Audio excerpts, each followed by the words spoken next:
ஒரு அபவாதத்தினால அவளை திரஸ்காரம் பண்ணிட்டேன்னா கொண்டை விட்டு விடுத்து ஒரு ஆசிரமத்தை விட்டு அவளை தள்ளி போட்டு விட்டான். அப்போது வால்மீகி பகவான் தான் அவளை எடுத்து அவருக்கு 2 குழந்தைகள் பிறந்து லவகுச்சார்னு 2 குழந்தை பிறந்தது. அந்த குழந்தைகள்கிட்ட இந்த ராமாயணத்தை பூரா சொல்லி கானம் பண்ணி இது எல்லாத்தையும் பண்ண வேண்டியது அப்படின்னு சொல்லி கொடுத்தார். அப்படி போகிற போது அந்த குழந்தைகள் எல்லா இடத்துலையும் இது வாரணம் பண்ணும்போது எல்லாருக்கும் ஆனந்தமான வாழ்வு, ஆனந்த கண்ணீர் விட்டு இந்த ராமாயணத்துடைய கதையை அத்தனை பேரும் ரொம்ப ரசித்து கேட்டுக்கிட்டு வந்திருக்கா. அப்பப்போ ஒருத்தர் இந்த மகர்ஷிகள்லாம் ராமாயணத்துடைய இருக்கிற மகர்ஷிகள்லாம் ஒருத்தர் ஒன்று இந்த குழந்தைகளுக்கெல்லாம் கொடுத்தா. ஒருத்தர் கோபீனம் கொடுத்தார், ஒருத்தர் இது மௌஞ்சி கொடுத்தார், இன்னொருத்தர் கொடுத்தார், ஒருத்தர் காஷாயம் கொடுத்தார் அப்படின்னு சொல்கிறார். அந்த மாதிரி எல்லாத்தையும் கொடுத்து இந்த குழந்தைகள் தானம் பண்ணிட்டு வருது. அதை சத்ருகுணன் இவர் போகிற போது பார்த்துருக்கான். பார்த்துட்டு அப்போ ராமனானவன் ராஜசூய யாகம் அஸ்வமேத யாகம் பண்ணி ராஜசூய யாகம் பண்ணுறான். அந்த யாகத்தில் இந்த குழந்தைகளை அழிச்சுட்டு விட சொல்லி இந்த குழந்தைகள் இந்த மாதிரி ராமாயணத்தை பாடம் பண்ணுறது அப்படின்னு சொன்னால் அப்போ ரொம்ப சந்தோஷம் அப்படின்னா அதை கேட்க சொல்லலாம் அப்படின்னு சொல்லி சொன்னான். அதுக்கப்புறம் வால்மீகி மகரிஷி நீங்கள் போய் ராமனுடைய சந்நிதியில் பண்ணுங்கோ, ராஜாவானவன் நமக்கு தகப்பன் மாதிரி உங்களுக்கு தகப்பன் இவன்தாங்கிறத சொல்லாத ராஜாவெல்லாம் நமக்கு தகப்பன் தான், அவன் சொல்கிறபடி தான் நாங்களும் அந்த அவமரியாதையோ இன்னொன்றோ பண்ணக்கூடாது. அங்கே நீங்கள் காயம் பண்ணுங்கோ, ஒரு நாளைக்கு 20 சர்க்கம் வீதமாக பாராயணத்தை நீங்கள் அதை தானம் பண்ணுங்கோ அப்படின்னு சொல்லி அனுப்பிச்சா. முதல்ல 20 சர்க்கம் தானம் பண்ணினா அதுக்கு ஒன்று நிறையா கொடுன்னு சொன்னான் ராமன். என்ன அது பணத்தை சொல்லி பணத்தை வச்சுன்னு நாங்கள் என்ன பண்ண போகிறோம், நாட்டில் வாழ முடியுமா, எங்களுக்கு ஒன்றும் அவசியம் இல்லைன்னு சொல்லி இந்த உனக்கு இஷ்டம் இருந்தால் இது மொத்தத்தையும் நாங்கள் தானம் பண்ணுறோம் அப்படின்னு சொன்னோம். அப்போ தானம் பண்ணுற போது மனுங்கிறது பிரம்மாவுடைய வானகபத்திராளில் மனுன்னு அந்த மனுவனுடைய ஒரு நிமிஷத்தில் மனுக்கு வைவஸ்வதன்னு ஒரு பொருள், வைவஸ்வதனுக்கு இக்ஷ்வாகுன்னு அவனுடைய இதுலேருந்து இந்த அது வரல அயோத்தியாபுரியில் அவளை ஸ்தாபனம் பண்ணி அவரது ஆட்டுகிறார். அதில் அந்த ஊரானது எப்படி இருக்குதுன்னு சொன்னால் சுபிக்ஷத்தில் கொஞ்சம் கூட குறைவில்லாத என்னென்ன வேணுமோ என்ன சமருத்தி இருக்கணுமோ அந்த சமருத்தியோடு அந்த ஊர் இருந்தது. அதோடு இல்லாத அங்கே இருக்கக்கூடிய ஜனங்கள்லாமும் அசூய குரோதம் காமம் மோகம் இதெல்லாத்தையும் வர்ஜனம் விட்டு எல்லாரும் தன்னுடைய காரியங்களில் கர்ம நிறத்தாளாக தன்னுடைய காரியங்கள் எல்லாம் சரியாக பண்ணக்கூடியவாளாக அவங்க இருந்து எல்லாரும் இருந்திருந்தார். அப்போ அதோடு இல்லாத அங்கே ஒருத்தரும் படிக்காதவனே கிடையாது. யாரும் ராஜதானியில் அயோத்தியா ராஜதானியில் படிக்காதவன் யாராவது ஏதாவது உண்டா அப்படின்னா ஒருத்தரும் இல்லை, தேட முடியாது. ஏதாவது திருட்டு பயம் உண்டா கிடையாது. அதாவது அபித்வானா இருக்கானா அப்படின்னா இன்னொன்று சொன்னார், அது ரொம்ப ஆச்சரியமாக இருந்தது. மொத்தராது குண்டலம் போட்டுக்காக இருக்கலேன்னு அதில் எல்லாரும் யாகம் பண்ணினாலும் அர்த்தம் இருக்காது. எல்லாரும் யாகம் பண்ணினா தான் அந்த குண்டலங்கிறது ஒன்று. பெருமை நாம் கடுக்கன் போட்டுக்கிறது வேறு, குண்டலம்னு ஒன்று அது மகர குண்டலம்னு சொல்லுவான். அந்த மகர குண்டலங்கிறத போட்டுக்கிறதுனா அதுக்கும் நிறைய ஒரு யுக்தி பண்ணி தான் போட்டுக்கணும். இதெல்லாம் யாக விஷயங்கள் அந்த மாதிரி முருகர் ஒத்தராவது அங்கே அது மாதிரி இல்லை அப்படிலாம் இருந்தால் அப்படின்னு சொல்கிறான். அப்படி இருக்கிற போது அதில்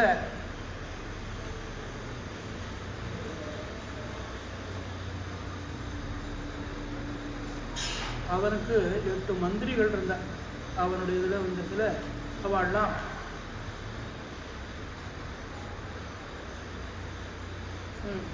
ஒரு பெண்ணாமது 8 பேருங்கள். சுஜய ஸ்தானுரத்த ராஜபுத்திய திருஷ்டி ஜெயந்த விஜய சுராஷ்ட ராஷ்டிரவர்த்தன அகோப தர்மபாலஸ்ய சுமந்தஸ்ய அஷ்டமோ அர்த்தவிது. 8 மந்திரிகள் இருந்தார். மந்திரிகள் என்ன பண்ணணும்னு கேட்டால் ராஜாவுக்கு அனுகூலமாகவே உலகத்துக்கு அந்த ஊர் க்ஷேமத்துக்கோசரம் இப்படி இருக்கணும். அதில் இந்த 8 மந்திரிகளும் அதில் கொஞ்சம் கூட குறவில்லாமல் இருந்தால் அது மாதிரி பித்ருக்கள் இருக்கணும். ஆச்சாரியன் இருந்தால் தான் அந்த காரியங்கள்லாம் பண்ண முடியும். அதில் வசிஷ்டோ வாமதேவஸ்ட மந்திரினஸ்ட ததாபரே. அதனால் அது வசிஷ்டர் வாமதேவர் 2 பேரும் அவளுக்கு எடுத்துவிட்டா ஆச்சாரியனாக இருந்தார். அதை தவிர ரிஷிகள்லாம் இருந்தார்.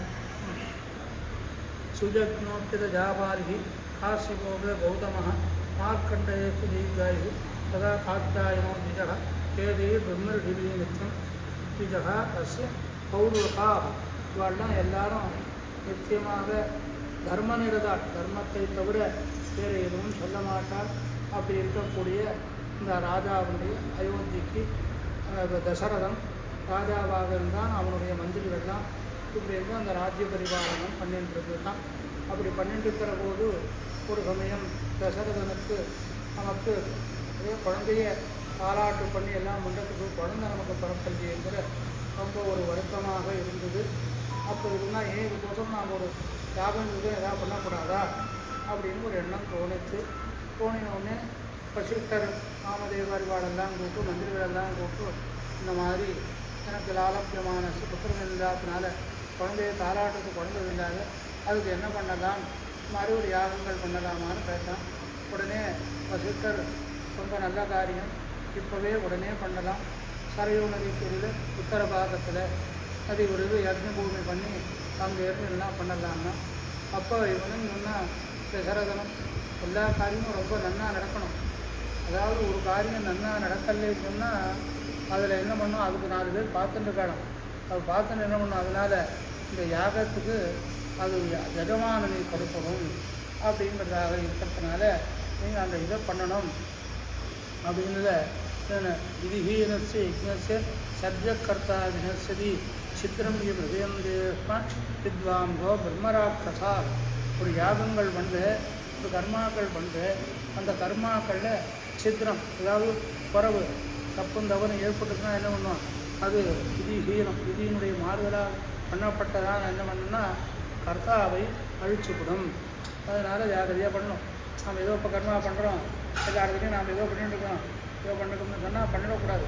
அது சரியாக சாஸ்திர விரோதம் இல்லாத சாஸ்திரத்தில் எப்படி சொல்லப்பட்டதோ அப்படி பண்ணினாத்தான் அதனுடைய இதுவாகும். இல்லைன்னா என்ன பண்ணோம், எஜமானனுக்கு தான் நஷ்டம்.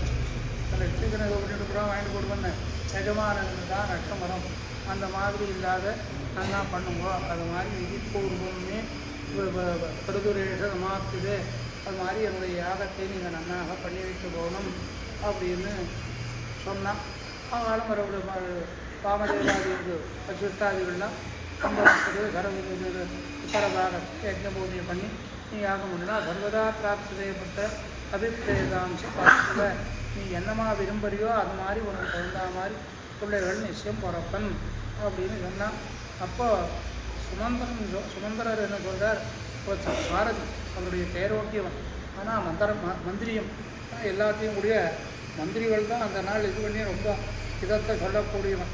அதாவது இந்த சாதாரணமாக ஒரு பெரிய ஒரு சிவமரம் அவனுக்கு பிஏ இருக்கும், பிஏக்கு தெரியாத ஒன்றுமே பண்ண முடியாது. அது சாதாரண சொல்ல முடியாது. நமக்கு சொல்கிறது இல்லை, இதெல்லாம் கண்டாடு தண்ணி எல்லாம் இருந்தானே அவனுக்குலாம் உடுக்கண்ணு பேர் இருந்து அவன் அறியாமல் அல்பதி கூட போக முடியாது. அதனால் அவனை கேட்டுதான் என்ன பண்ண முடியும். அந்த மாதிரி சுமந்திரர் வந்து அவருக்கு இதம் விஸ்வாக வம்சத்திலே இதம் நினைக்கக்கூடியவராக இருக்கிறதுனால அவர் சொன்னார், இது மாதிரி உனக்கு வந்து ரிஷிச்சந்திர அழிச்சுன்னு வந்தீங்கன்னா ரிஷிச்சந்திர வந்ததுனால அவரை வச்சு பத்திரகாமேட்டி யாகம் பண்ணினா உனக்கு 4 குழந்தைகள் பிறக்க போகிறதுன்னு சனத்குமாராதிகள் இந்த மாதிரி சொல்லிட்டு இருந்தால் அந்த மாதிரி உனக்கு பருவ பிறக்கும். அந்த ரிஷிலிங்கர் எப்பேற்பட்டவர் அப்படிங்கிறது சொல்லும்போது அவர் காட்டில் இருக்கிறவர், அவருக்கு லோகத்தையே ஒன்றும் தெரியாது, புருஷனாரு ஸ்திரீயாரு ஒன்றும் தெரியாது. அப்போ இருக்கிற போது இந்த தேசத்தில் ரோமபாதன்னு ஒருத்தன், அவன் வந்து தசரதனுக்கு ரொம்ப நெருங்கின ஸ்நேகிதன். இந்த ரோமபாதனுடைய துர்பிக்ஷம் வந்துருக்கும். அப்போ வந்தபோது என்ன பண்ணலான்னா ரிஷிலிங்கரை அழைச்சிட்டு வந்தால் மழையெல்லாம் பெய்யும்னு சொன்னான். அவர் அழைச்சுன்னு வரதுக்கு பயமாக இருந்தது. எல்லாம் பூர்வ விட்டாங்க, இதெல்லாம் வண்டி எழுதுறதுக்கு. அப்போ வந்து ரிஷிலிங்கரை போய் பெரிகாடுனா தாசிகள் போய் அவரை அழைச்சின்னு வந்தாலும் மழை பெய்யுது. அவருக்கு தன்னுடைய பொண்ணு சாந்தையை கொடுத்து கல்யாணம் பண்ணி வச்சா. அந்த சாந்தா பத்து இருக்கிற ரிஷிலிங்கரை அழிச்சுன்னு வந்தீங்கன்னா உனக்கு 4 பிள்ளைகள் நிச்சயமாக பிறக்கும் அப்படின்னு சொன்னார். கதை சொல்கிற சனத்குமாரை சொன்னார். அப்படிங்கிறத இவர் சுமந்திரர் தசரதன்ட்டு சொன்னார். உடனே அவர் தசரதன் அங்கே போய் அந்த தேசத்துக்கு போய் ரோமபாதனோட அவர்கிட்ட போட்டதும் ரிஷிலிங்கரையும் அழிச்சுன்னு வந்து இங்கே வந்து யாக பூமிக்கு வந்தார். யாகங்கள் பண்ணுறதுக்கு எல்லாம் ஏற்பாடு பண்ணினார். எல்லாம் பண்ணி யாகங்களானது ரொம்ப நிறையா இருந்தது. அந்த ராஜசூய யாகம், அஸ்வமேத யாகங்கள்லாம் வேதங்களில் சொல்லப்பட்டது தான். வேதங்களில் சொல்லப்படாத ஒரு யாகங்கள் இல்லை.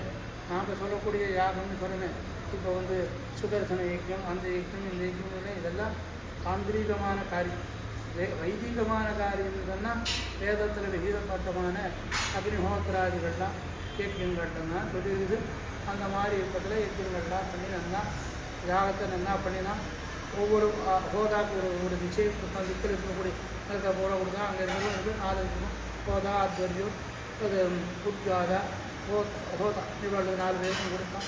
அப்போ கொடுத்தோடனே அவள்லாம் இதெல்லாம் வாங்கி நாங்கள் என்ன பண்ண போகிறோம், பூமியை வச்சு எங்களுக்கு எல்லாரும் என்ன பண்ணுது, நாங்கள் நித்தியம் கர்மானுஷ்டானத்திலையும் வேதாத்தியனத்தினாலையும் சொல்கிறதுனால எங்களுக்கு இதனால் கிருஷி கர்மா பண்ண முடியாது.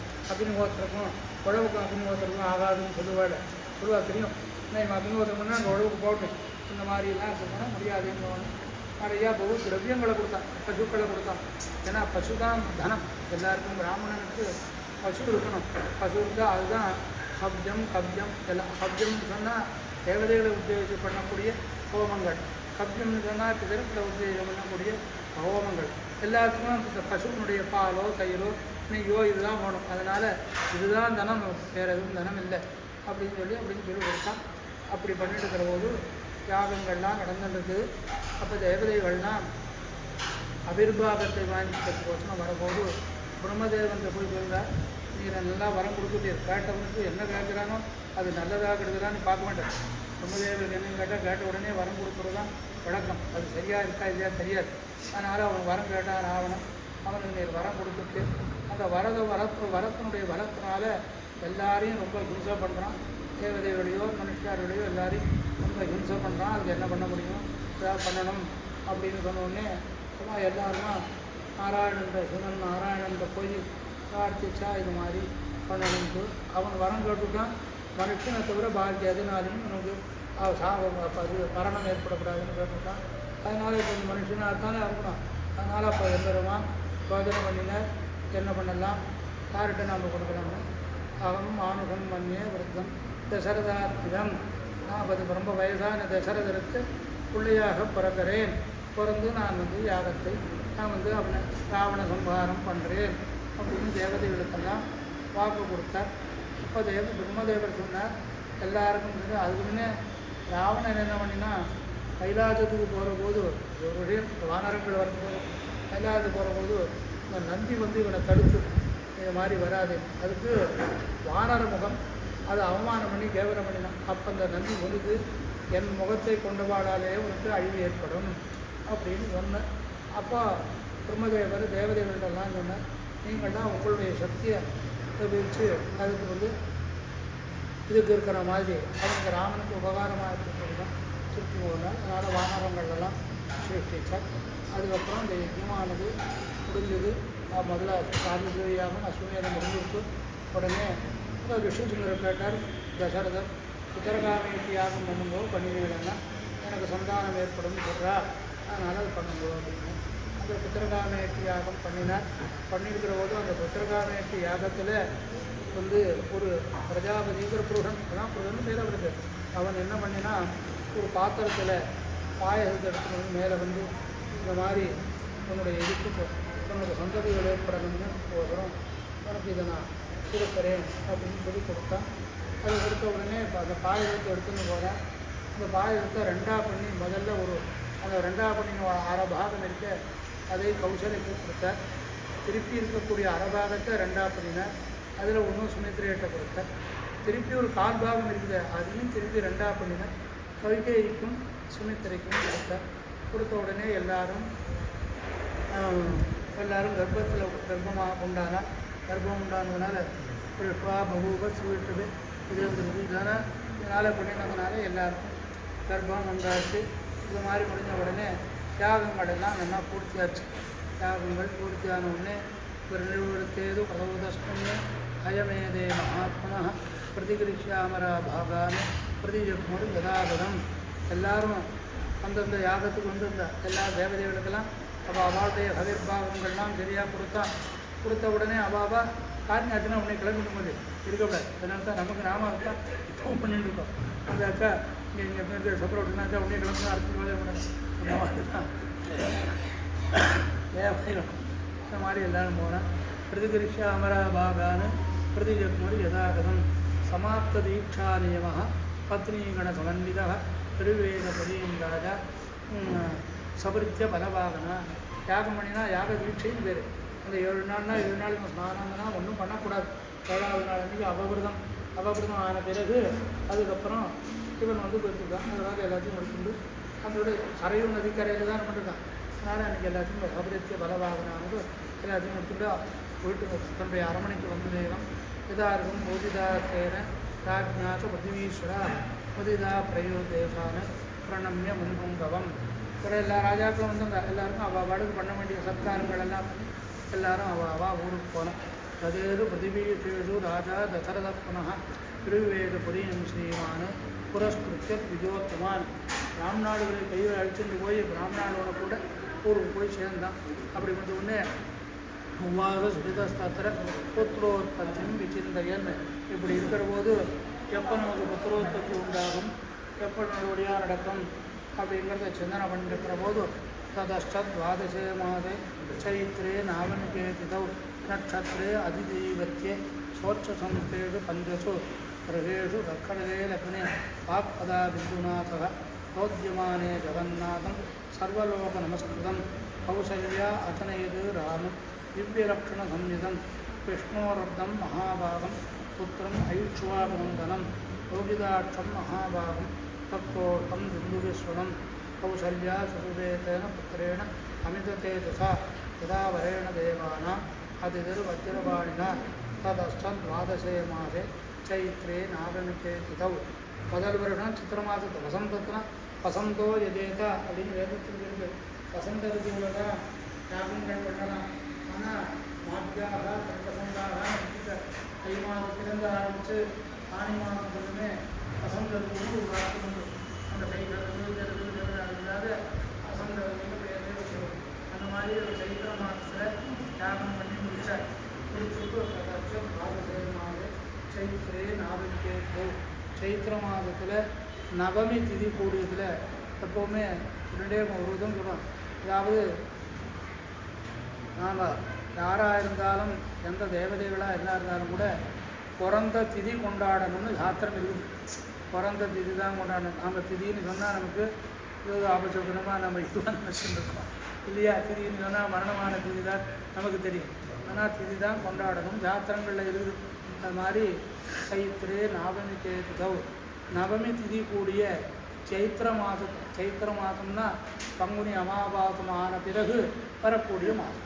சிலமே நமக்கு பங்குனி மாதத்துலேயே ஸ்ரீராமன் வருதோ இல்லையோ. காரணம் என்னென்னா சைத்திர மாதத்தினால வருது. சைத்திரே நவமி கேதிதௌ நட்சத்திரே அதிதி தெய்வத்தே சோட்சசம்சேது பஞ்சசோ. அதிதி தேவதைன்னா புனர்வசோ நட்சத்திரத்துக்கு ஒவ்வொரு நட்சத்திரத்துக்கும் தேவதைகள் உண்டு. அக்னின்னப்பாது கிருத்திகாக பிரஜாபதே ரோகிணி. அது புனர்வசு அதிதி நட்சத்திரம். அதிதிங்கிற தேவதை அந்த ரோத்னு நட்சத்திரே அதிதி தெய்வத்தே அதிதி தேவதை இருக்கக்கூடியமான புனர்வசு நட்சத்திரம் சோட்ச சம்சேஷு பஞ்சசு 5 கிரகம் எம்பெருமானுக்கு அவதாரம் பண்ணுற போது வசந்ததாக இருந்தது. கிரகேஷு கர்க்கடகே லக்னே வாக்பதா பிந்துநாதா சோபியமானே ஜெகநாதம் சர்வலோக நமஸ்கிருதம். அது உச்சமான இருக்கக்கூடிய ஸ்தானத்தில் சூரியன் மேஷத்தில் இருந்தால் உச்சம், கடகத்தில் குரு இருந்தால் உச்சம், சந்திரன் தன்னுடைய தேரத்தில் இருந்தால் உச்சம், சனி துலாத்தில் சனி இருந்தான்னா உச்சம். அதுக்கப்புறம் வந்து மகரத்தில் செவ்வாய் இருந்தால் உச்சம், மீனத்தில் சுக்கிரன் இருந்தால் உச்சம். இந்த 5 கிரகம், அதாவது சூரியன், குரு, சனி, செவ்வாய், சுக்கிரன், இந்த 5 கிரகங்களும் உச்சஸ்தானத்தில் இருக்கக்கூடிய எம்பெருமான் அவதாரம் பண்ணுற போது உச்சஸ்தானேது பஞ்சசு கிரகேது கர்க்கடகே லக்னே. கடகலக்னத்திலே தான் சந்திரனும் குருவும் இருக்கார். கிரகேது கர்க்கடகேன வாக்பதா பிந்துநாசக. வாக்பதிங்கன்னா குருவானவன் இந்து சந்திரனோட சேர்ந்திருக்கான். ரோத்யமானே ஜெகநாதம் சர்வலோக நமஸ்கிருதம். எல்லா லோகத்தினாலேயும் நமஸ்காரம் பண்ணக்கூடியவனாக இருக்கக்கூடியவன் யார்? எம்பெருமான் ஸ்ரீராமன் தான். அவனுக்கு போத்தியமான கௌசல்யா அதனேது ராமன் திவ்ய லக்ஷண சம்மிதம், அதாவது சாமுத்திரிகா லக்ஷணம்னு சொல்கிறார். அதில் எப்படி இருக்குன்னு அதனால் ஆஜானுபாவம் அரவிந்த தலாட்டம்னு ஆஜானுபாவம்னா முழங்கால்களும் கை இருக்கணும், அது வரல இருக்கக்கூடிய இதுவாக இருக்கும் ஆஜானுபாவம்னு சொல்லுவாங்க. அது மாதிரி திவ்ய லக்ஷண சம்யுதம், என்னென்ன லட்சணங்கள் சொல்லப்பட்டதோ அந்த லட்சணங்களோட கூடியவனாக விஷ்ணோரர்த்தம் மகாபாகம் புத்திரம் ஐட்சுபாகுநந்தனம். இதை விஷ்ணு எம்பெருமானுடைய அரபாகத்தினால, அரபாகம் இல்லை பிரவேசம் தான், அரபாகம்னா அப்படி இப்படி கொடுத்தானே இல்லை, அப்படி இல்லை. அது மாதிரி அரபாகத்தில் விஷ்ணோரர்த்தம் மகாபாகம் புத்திரம் ஐட்சுவாகுநந்தனம். இட்சுவாகு வம்சத்துக்கு குழந்தையாக தசரதனுடைய பிள்ளையாக பிறந்தான். லோகிதாட்சம் மகாபாகம் ரக்தோட்டம் துந்துபிஸ்வனம். அவர் எப்படி லோகிதாட்சம் கண்ணை பார்க்குற போது தாமரை கண் மாதிரி இருக்கும். ஆனால் இதோ கண்ணை பார்த்தோன்னே சில பேர் கண்ணை பார்த்துவான், மீனலோச்சனின்னு வைக்கிறா, இப்போ பார்த்தா இது மாதிரி பூனைக்கண் மாதிரி நல்ல இதுவாக இருக்கக்கூடிய இல்லாத விஷ்ணு லோகிதாட்சம் மகாபாகம் தான் ஆஜானபாகம். நம்ம அந்த மாதிரி இருக்கோம். நாலுதாட்சம் ரக்தோட்டம், இது இருக்க உதடு இருக்குது, அதை நம்ம செவந்து இருக்குது தோட்டம். துந்துபி சுனம், குரலானது இந்த வாத்தியம் வாசிக்கிற அந்த துந்துபிங்கிற வாத்தியம் அது எப்படி இருக்குமோ அந்த மாதிரி ஒரு குரலாக இருக்கக்கூடியது. கௌசல்யா சுஜுவேகேன புத்திரேன அமித தேஜசா, அளவிட முடியாத தேஜதை உடையவன் எம்பெருமான். அவனை கௌசல்யாவனோடு பிரசவித்தார். யதா வரேண தேவானா அது திரு வஜ்ரபாணினா, தேவதைகளுக்கு எப்படி இந்திரனை கொடுத்தாலோ அது மாதிரி உபானம் விடுறார். அதை அப்போது கூட சொல்கிறார், அந்த உபானம் விடலாமா கூடாதுன்னு சொல்லுதான் சொல்கிறார். அந்த மாதிரி இருக்கக்கூடிய எம்பெருமானை அவதாரம் பண்ணினான். எம்பெருமான் கௌசல்யக்கு குழந்தை பிறந்தான் அப்படிங்கிற. ததஸ்ட துவாதசே மாசே சைத்ரே நாகமிகேதிதோ கிருகேடு கர்க்கடகே லக்னே ஆத்மதா பிந்துநாசா புரோத்யமானே ஜகநாதம் சர்வலோக நமஸ்கிருதம் விஷ்ணோரர்த்தம் மகாபாகம் புத்திரமயுக்ஷுவாகுநந்தனம் லோகிதாட்சம் மகாபாகம் ரக்தோட்டம் துந்துபேஸ்வரம் கௌசல்யா சுவிவேகேன புத்திரேன அமிததேஜசா யதாவரேண தேவானாம் அதிதர் வஜ்ரபாணினா. இந்த மாதிரியாக எம்பெருமான் அவதாரம் பண்ணினான். அவனுக்கப்புறம் வரதோ நாம கைகேயாம் யஜ்ஞே சத்யபராக்கிரமா சாட்சாத் விஷ்ணு சதுர்பாக சர்வை சமுதிதோ குணை. என்னென்ன குணம் இருக்கணுமோ அத்தனை குணமும் இருந்து ராமனை காட்டிலும் பரதாழ்வானுக்கு தான் கொஞ்சம் வசதி. ஏன்னு கேட்டால் எதிர்ச்சா தானே வரக்கூடிய ஒரு தர்ம ராஜ்யத்தை வாண்டான்னு ஒருத்த பணம் கொடுக்குறீங்கன்னா ஆகான்னு நம்ம உடனே போக மாட்டோமா, அந்த மாதிரி இல்லாத அந்த இதை வாண்டான்னு உதறதுனால அவ்வளோதான். அதலக்ஷ்மண சத்ருகுணவ் சுமித்ராஜனது சதோ வீரவு சர்வாஸ்திரபதவு விஷ்ணோரப்தமன்விதவ். எல்லாரும் பாக்கி லக்ஷ்மண சத்ருகுணம் கிருஷ்ணனுடைய அர்த்தபாகத்தில் இருக்கக்கூடிய சௌரதுகளுக்கு இருக்கணும். புக்ஷே தாதஸ்து பரதः மீனதத்தினே பிரசன்னதி சார்பே தாது சௌமித்ரி புலீரே அபிதேரவோ. இப்படியாக 4 பிள்ளைகளும் பிறந்தார். பிறந்த உடனே குழந்தைகளுக்கு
குழந்தைகளுக்கெல்லாம் அந்த காலங்களில் பண்ண வேண்டிய ஜாதகர்மா நாமகர்மா வந்து பெரியவனுக்கு ராமன்னு பேரும், ரெண்டாவது பரதனுக்கு பரதன்னு பேரும், லக்ஷ்மண சத்ருகுணான்னு சுமித்திரனுடைய குழந்தைகளுக்கும் பேரை வச்சு ரொம்ப ஜாத்தியாக கொண்டாடி எல்லாம் பண்ணி அந்தந்த காலத்தில் அதெல்லாம் பண்ண போனால் அப்போ இந்த குழந்தைகளுடைய 15 வயசு அதுக்குள்ளே இந்த ராமனுடைய கூட எப்போவுமே லக்ஷ்மணோ லக்ஷ்மி சம்பன்னா பகிர்பிராண யுவாச்சரா எம்பெருமானுடைய பிராணன் வெளியில் இருக்க மாதிரி தான் வழிபடுற லக்ஷ்மண சுவாமியானவன் எம்பெருமானோட கூடவே குரு க்ஷணன் கூட அவன் ஏதாவது ஆகாரம் வேட்டைக்கு போனானா இவன் போகும், அவன் ஏதாவது ஆகாரம் சாப்பிட்டானா இவன் சாப்பிடும், அப்படி இருக்கக்கூடியவன். இதே மாதிரி பரதனுக்கு சத்ருகுணன் கூட இருந்தான். இப்படி இருக்கிற போது இந்த குழந்தைகளுக்கு இந்த சங்கத்துடைய முடிவு இந்த குழந்தைகளுக்கு கல்யாணம் பண்ணத்தை பற்றி தசரதர் யோஜனை பண்ணிட்டார். அப்போ அபியாவச்சம் மகாதேவா விஸ்வாமித்ரோ மகாமணி விஸ்வாமித்ரர் அங்கே வந்தார். அப்படிங்கிறார் விஸ்வாமித்திரர் என்ன குழந்தையோட யாகத்தை கழிச்சு போகணும்னு கேட்டார். அழைச்சிட்டு போனார். யாகத்தை முடித்து அங்கே வந்து அங்கேருந்து மிதிலைக்கு போய் சீதா கல்யாணம் ஆகி வந்து இதுவாக இருக்கான் அப்படின்னு பாலகாண்டத்தினுடைய முடிவு. எம்பெருமான் அவதாரம் பண்ணி இந்த இருபோசனம் அவதாரம் பண்ணான். ராவண சம்ஹாரம் ராவணங்கிறது யார்? அவனுக்கு துஷ்டன்னா துஷ்டமான குணம் உடையவன். அந்த துஷ்டமான குணம் நம்மிடத்துல தான் இருக்குது. நம்மிடத்துல தான் மதம் ஆச்சரியம் அகங்காரம் கோபம் தாபங்கள்லாம் இருக்குது. அந்த தாபங்களெல்லாம் போக்குறதுக்கு போதும்னா நமக்கு அந்த மாதிரி குணங்களை போக்கி அவனிடத்துல நமக்கு சரணாகதி பண்ண வேணும் அப்படிங்கிற தத்துவத்தை உபதேசம் பண்ணுறதுக்கு போட்டோம். ராமனானவன் அவதாரம் பண்ணினான். அந்த அவதார தினத்தை நாம் ஸ்மரித்து அவனுடைய ஜனனத்தை அதாவது சொல்லக்கூடியவாள் அவளுடைய முகமாக நம்ம கேட்டோமானால் நமக்கு எல்லா விதமான சௌக்கியங்கள் கௌரியம் ஏற்பட்டு ராமனுடைய அனுகிரகத்தினால சகல க்ஷேமங்களும் ஏற்படும்னு கடைசியில் ராமானுக்கு சொல்லி கொடுக்குறார். அந்த மாதிரி இருக்கக்கூடிய ராமன் இன்றைக்கி நமக்கு அவதாரம் பண்ணியிருக்கான். இப்போ ராமனுக்கு திருமணம் ஆகி திருவாராதனாகும். அதுக்கப்புறம் கழிங்கிற வெளியே பெருமாளுக்கு ஒரு மங்களார்த்தி பண்ணி அதுக்கப்புறம் தீர்த்தம் கடாடி அதுக்கப்புறம் பாரணை.